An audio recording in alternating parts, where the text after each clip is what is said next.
I really do believe, as someone who's taken part to these protests and who has covered the previous ones, I do believe that this time feels different in the numbers and how it spread and how decentralized it is. Also, there is no leadership, which I think is freaking awesome.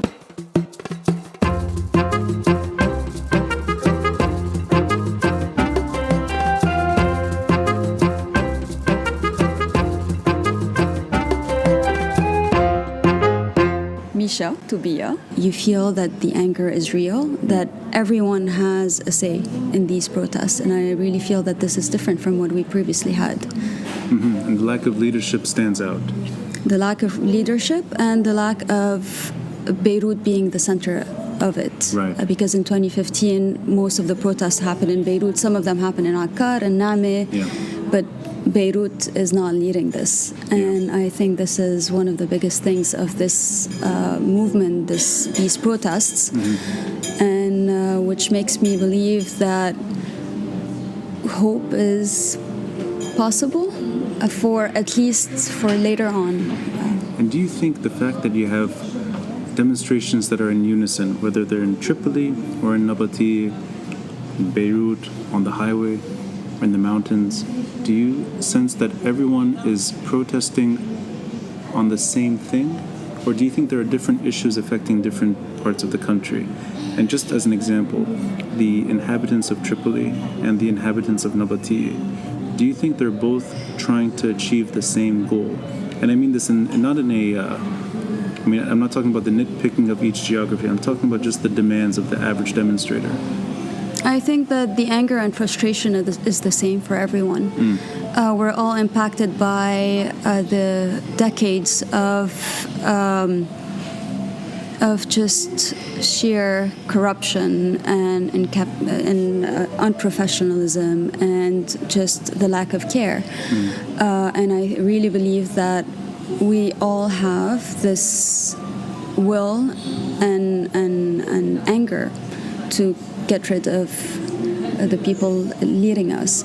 So specific demands, I'm sure that each region has some different demands that are linked to their cities, to their region, which is completely normal. But I really feel that there's a communicated anger, disorganized anger, and real anger that is just finally just out there. I like the disorganized anger. That, to me, sounds like that the best thing for change is not just lack of leadership, but the fact that it's fluid, and that there's a fluidity that hasn't ceased in the last 5 weeks. And do you sense that this stems from the way people are communicating about these protests? In other words, the fact that both of us are refreshing our phones regularly and seeking updates that are seconds apart, do you think that adds to the chaos of the moment, or do you think these are separate things altogether? I think they're separate things.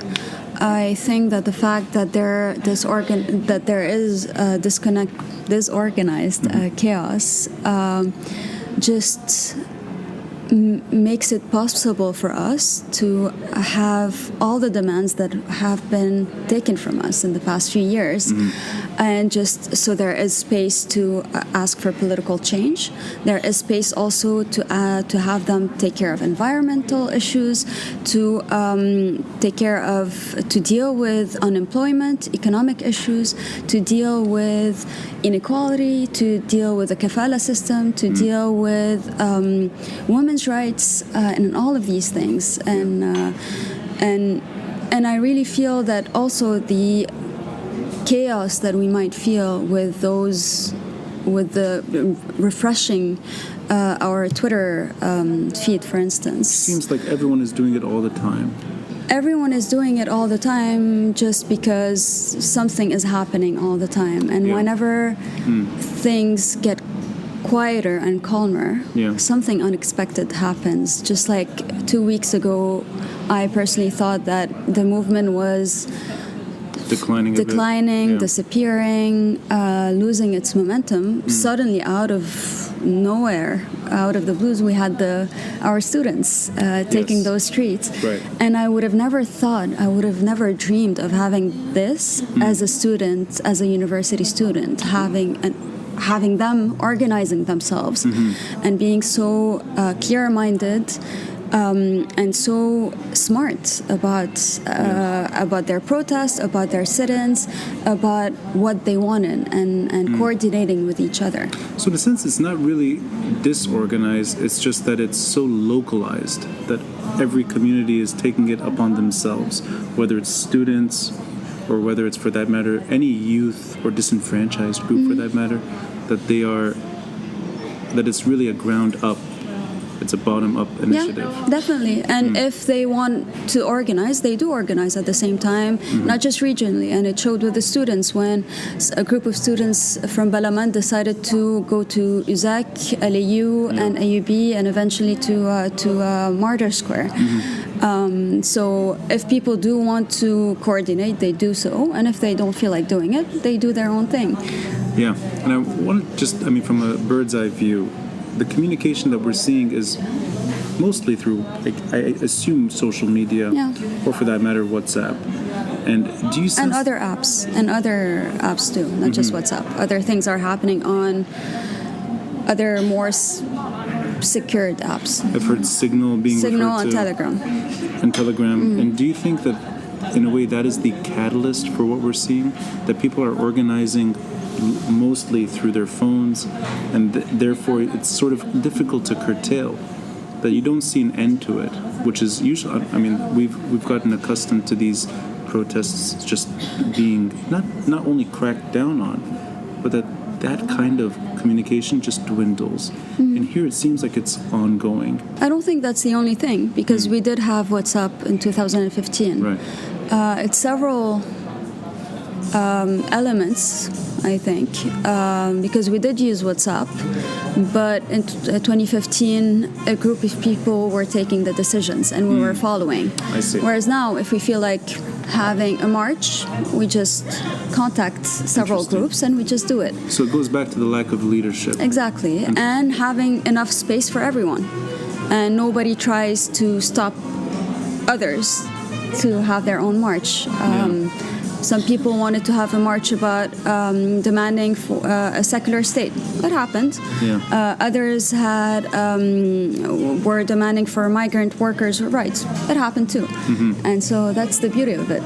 So there's enough space for every group to organize and speak their mind and express themselves. There's enough anger, and there are enough demands, and our leadership was amazing at not doing anything and not answering to any of those demands, that we have hundreds and hundreds of them. I'm curious, the areas you're talking about that are not usually focused on in traditional media, and it could be just simple things, whether they're disenfranchised groups or the economic burden that we've seen sort of exponentially grow the past decade.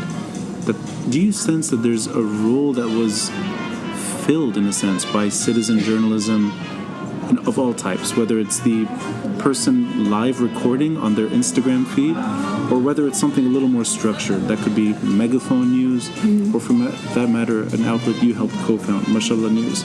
Do you sense that there was a yearning for that, and that space was filled because those areas were not covered? Definitely, I think, but that's been happening since 2011. Like, the impact of the Arab Spring in 2011 was having citizen journalists covering whatever was happening on the ground, and having Twitter as a tool for that, and Facebook, but mostly Twitter. I think that and it happened also in 2015, where several bloggers covered everything that happened on the ground, and we did that here in Lebanon. And that's what we did with Mashallah in 2015. Whereas now, I feel that having new medium is the difference.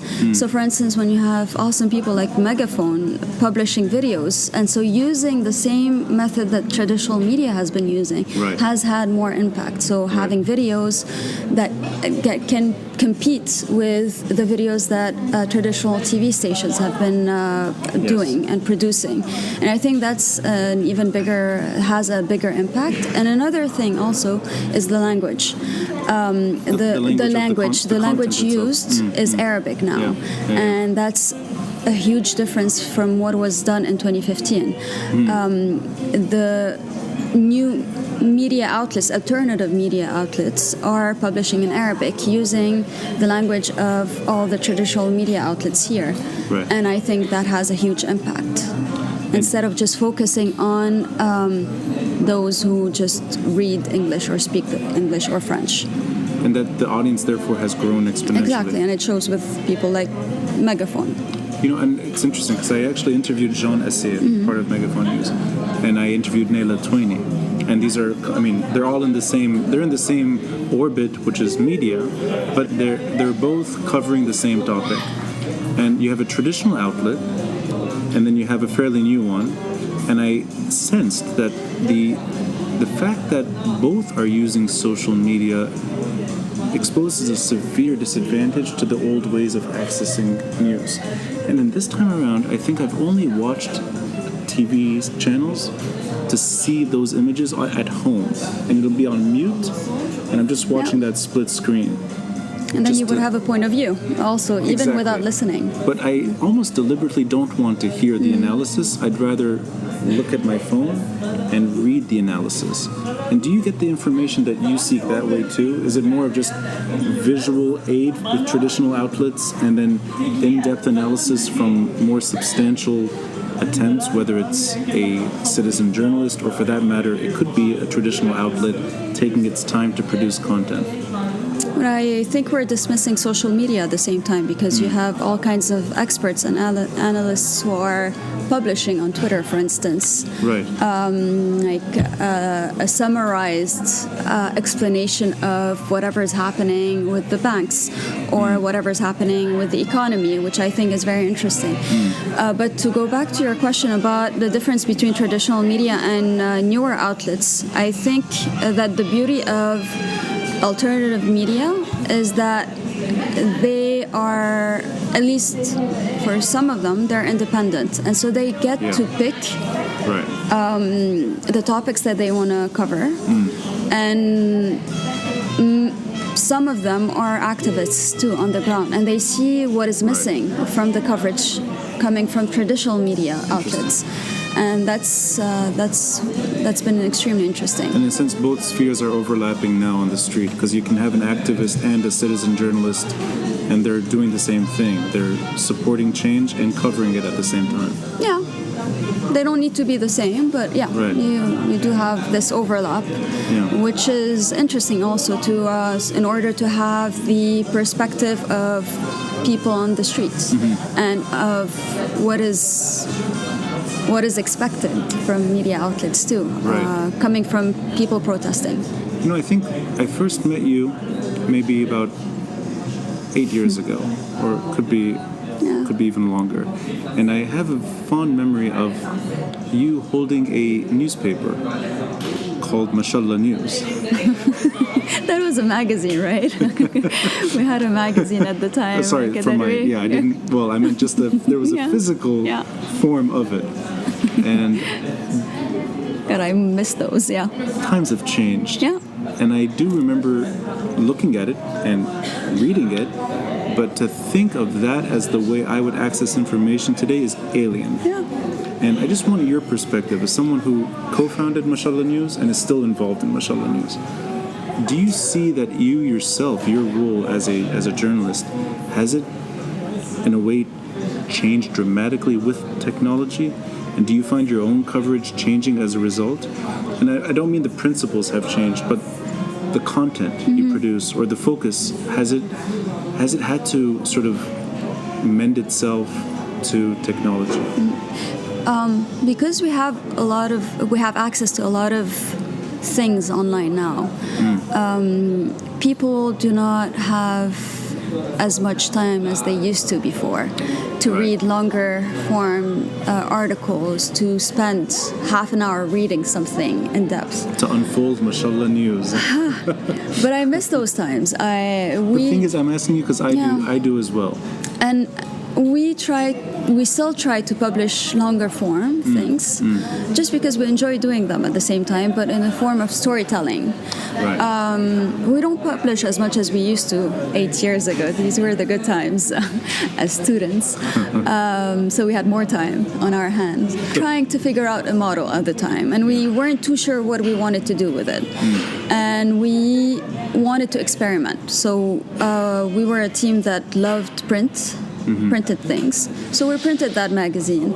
Yeah. We published a book, and because we love it and we miss it. But at the same time, things have changed, and the audience has changed in general. And you said earlier the patience of the audience has shifted too. Exactly. But do you sense that there's a potential disadvantage here, that the expectations are perhaps too quick and the analysis is not deep enough? Where you could have mistakes, and that could be either factual errors or people dismissing content for what sounds right or what feels right for the moment.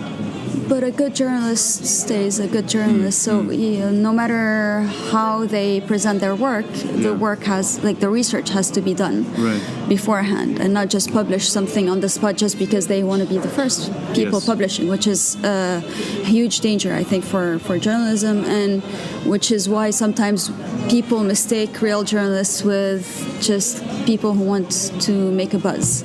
Or who just publish things that would do great online because they're clickbaits or they go viral for whatever reason it is. Right. But I don't think that the work changes if it's not going to be long form stories, written stories. You have videos, and the still work is done for the research, for producing something good.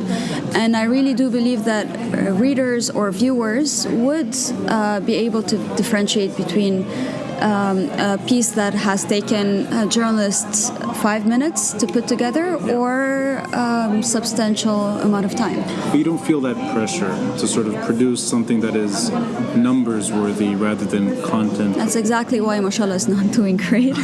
we just, it's a project that we're very passionate about, and so we decided not to change its core. Yeah. And so we still publish things that we love. We still publish things that we think should be covered. Yeah. We still do projects that we care about. Yeah. And that's why it's our project that stays on the side for now. And we all have something else but I'm glad on. you've stuck to those original principles, because I think anyone that wants that doesn't have to be too in-depth, but just something that's a little more substantial and maybe vetted, I think does add nuance to the conversation, and it helps. Definitely. I feel that there's a generation that will do a better job than we did, and is more mature than we were 10 years ago. My parents would never, ever join any of the protests before. They would try to convince me not to go, not to protest. They would try to make me promise that. And 2 weeks ago, my mom joined me on her second day being in Lebanon because they wanted to be there. There was a nice photo you shared, I think it was on Facebook. Yeah. And I hope I got this right, it was her first protest. Ever. Yeah. And that was quite nice that she shared it with you. Yeah. In a way, you're perhaps part of the reason she was demonstrating too. I hope so. Me and my siblings, and I think the fact that because my parents don't live in Lebanon, they spent their time on television trying to follow the news. And they were very worried in the first 2 days of the protests. And then there was this switch of hearing angry people, but people pushing for something better. And generations that are both demanding the same thing. Exactly. And I like that there's no sensitivity, that you have the youth coming up with very interesting chants that at times, I mean, it would be unthinkable to talk about someone's mom that way 10 years ago. And now we take it for granted. And then it switched, though. And that's the beauty also of the protests is that some activists worked very hard on switching the conversation, going away from those insults. And just having something even more constructive, even stronger, than just insulting a mother. Hearing those chants in places like Baalbek, Akka, Trablus, that's been new as an observer or also as someone who has been protesting for years, and having mostly women lead those chants. And that was going to be a point I wanted to ask you. Do you sense that something is shifting because of the revolution? We do see images of women on the streets. We hear women. We see it, and there are protests led by women. Do you think structural changes are on the horizon because of this moment? Do you think women's right to pass nationality is on the horizon? Do you see divorce courts improving, and perhaps more fair, more just for women? And I'll take it one step further. Disenfranchised groups in general. Do you sense that there is something there, that something is moving in the right direction? I hope so. But just one thing, I don't think that it's a new thing that women are on the forefront of things happening in Lebanon. If you go to villages, women are the ones leading the households. They're the ones making things happen. It's just that on paper, we don't have the same rights, which is ridiculous. I don't feel institutionally things will change if there aren't more women in power. And adding this perspective. So more women representative in general, everywhere. It's not as if we don't have those amazing women on the ground being in all kinds of fields, expertise, activists and non-activists, teachers. We have really kick-ass women here. So let's assume the strength is there despite the revolution, that there is true strength and it should be taken seriously, that women are central anyway, it doesn't matter. But the other things that you referenced, those laws, the structure itself, do you see it bending as a result of this new push? Or is it something that has to be addressed separately altogether? No, I don't think it should be addressed separately. I think it's part of the change that everyone is asking for. We're asking for reforms in social reforms. We're asking for economic reforms. We're asking for political reforms. And all of these incorporate. We can't separate gender issues from all of these reforms. It just doesn't make sense. We're half of the population at the same time. So they're part of it, inherently part of it. And that's how I perceive it. Do you think this is in a way a more powerful way because it's all being addressed at once? I think so. I think so, and I think that this time people are less ready to accept less. And that's a nice way of putting it. There was a Syrian journalist that I've known for a few years now, and he told me the last few weeks it was the first time he loved Lebanon. And he explained this true emotion that he felt so comfortable chanting among protesters. And he wasn't being judged for anything other than demanding something better. And I think he fell in love with Lebanon because of the revolution.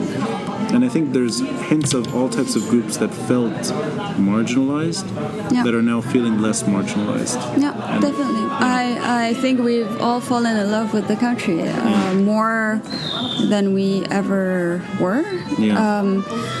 But at the same time, some people felt marginalized by the protests, and we have to find a way to include them again. Well, since you brought this up, I'd like to, since I wouldn't put this on you in other ways, since you're addressing it, what are the ways to address that concern?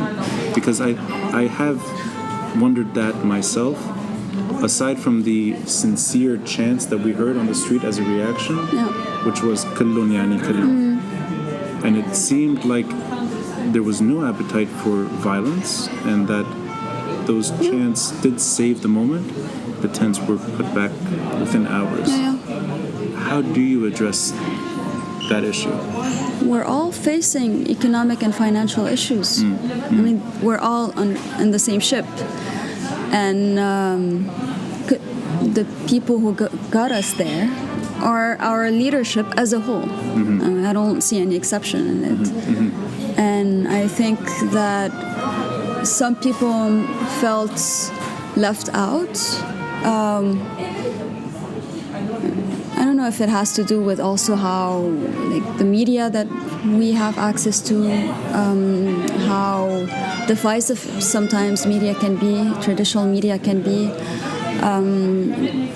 Social media has been a plus, but also a bad thing, and spreading rumors, and spreading unproven things, and spreading random voice notes that weren't attributed to anyone or attributed to everyone at the same time, depending on who was sending it. And I think that really played a role also. And so with information does play it plays a central role. Regardless of whether it's media outlets or information as a whole through social media and the communication tools that we use. And so since we're learning from every single movement and every single protest, wondering how we can learn and do better for the future. So in that sense, the role of an outlet, whether it's Mashallah News or any alternative media source, or any citizen, that it in a sense now there's a bigger purpose, and that it's in a sense curtailing the negative aspects of misinformation. I think not just that, but how do we fight that? How do we cover it better? How do we reach to people who wouldn't have access to these kind of media outlets just because they don't? I don't necessarily have access to all the perspectives, and we know that social media works in bubbles, and if you're staying in a bubble, you'll stay in that bubble. If you're not searching manually for other perspectives. So we need to find other ways. Just another question about the workshops that Mashallah News is conducting.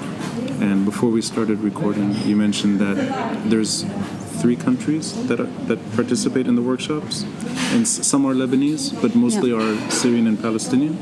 If I understood that right? We are doing international exchange programs, and it happens to be between France, Germany, and Lebanon, just because the organizations that we collaborate with now are based there.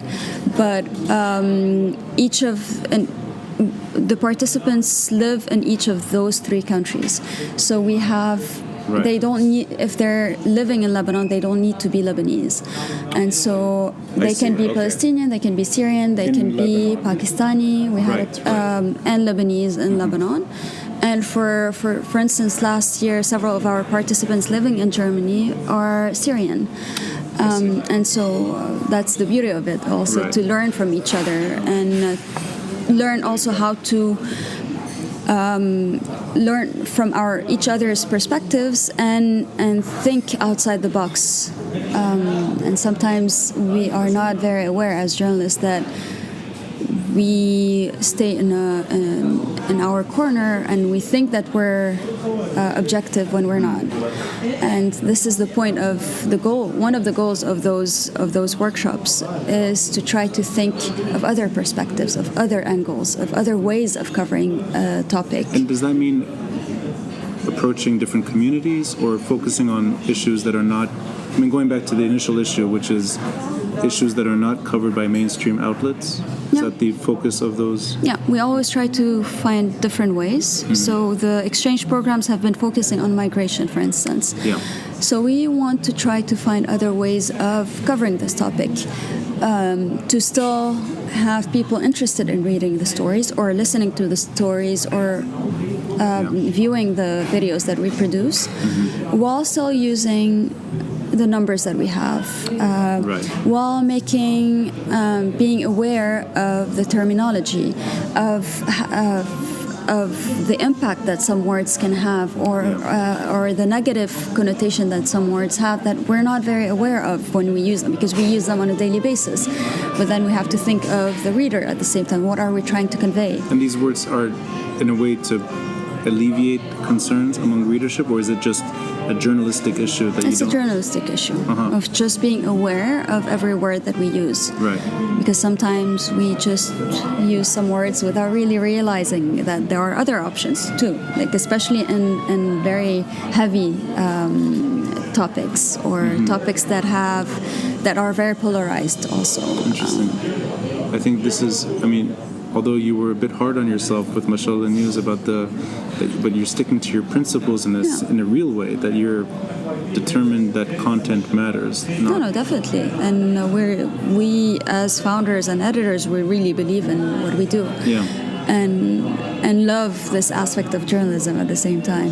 So that's why we will be celebrating our 10-year anniversary next year. So there's a reason why it's still around, and we're still continuing our projects. Just to wrap it up, we don't know each other that well, but we've seen each other a few times. Probably I can count them on one hand, I think, the number of times we've actually encountered. I would use both hands. Yeah, okay. Somewhere in between, depending on which night it was and how drunk maybe we were. Not three hands for sure. But we've known each other for almost a decade. Yeah. And there's some perspective, and I like key moments that we've run into. Whether it's opening Mashallah magazine, and that really dates us, or the last time we saw each other, which was 6 weeks ago, and it was, if I'm not mistaken, 3 days or 4 days before this revolution began, and we were having a conversation with mutual friends about how bad things were, and the fires were raging in the mountains. This is a few, maybe 2 or 3 days before the WhatsApp tax was floated. I remember. And we had a candid conversation about the need to maybe step away a bit and not get too heartbroken. And that was the wrong conversation at Anis at midnight, because it's a mood killer. But it was an honest conversation. Guilty.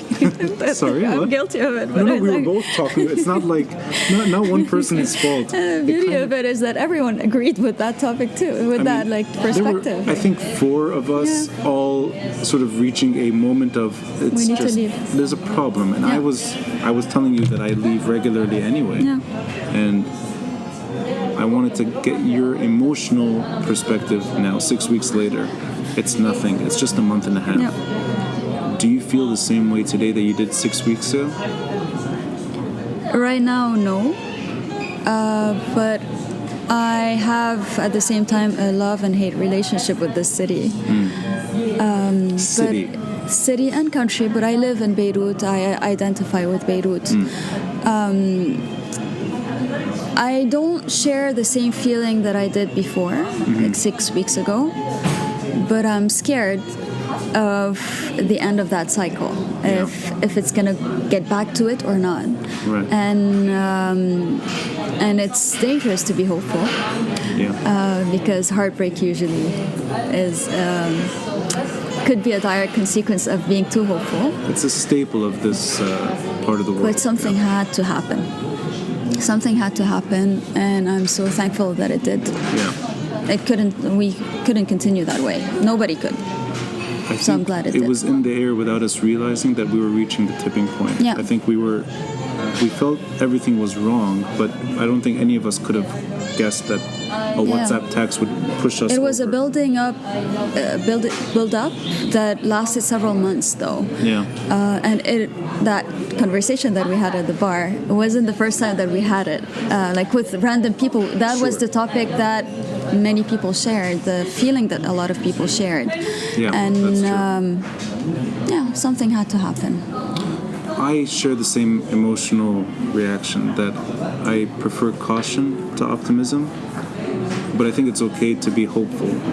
But I definitely do have a different reaction today than I did 6 weeks ago.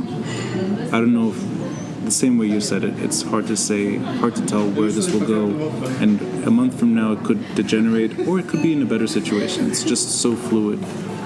but definitely has made me feel more and more like I belong to this place. Same here. I feel I belong. I feel I have a place here. I feel I have a voice, and that everyone does too. And I mean, I had conversations with my coworkers a month and a half ago, discussing taking part to a protest, and I was before it, but after the fires. Yes, right. And I was completely against taking part to any protests, and I had promised myself after 2015 that I wouldn't take part to these kind of things because of the disappointment. Yes, yeah. And because we lost a lot of things in 2015. And a lot of the people who used to protest in 2015 left the country. And so I was completely against it. And the following day, I bumped into them in Martyr Square. So, and I hid from the first one, thinking that he would be the only person that I would bump into. But I bumped into all the team. Back. No, I mean the people that I discussed, my coworkers, who, and then eventually we found each other in the protest. But those who left, some of them came for 24 hours because they felt they had to be here. But whatever happens, I am hopeful about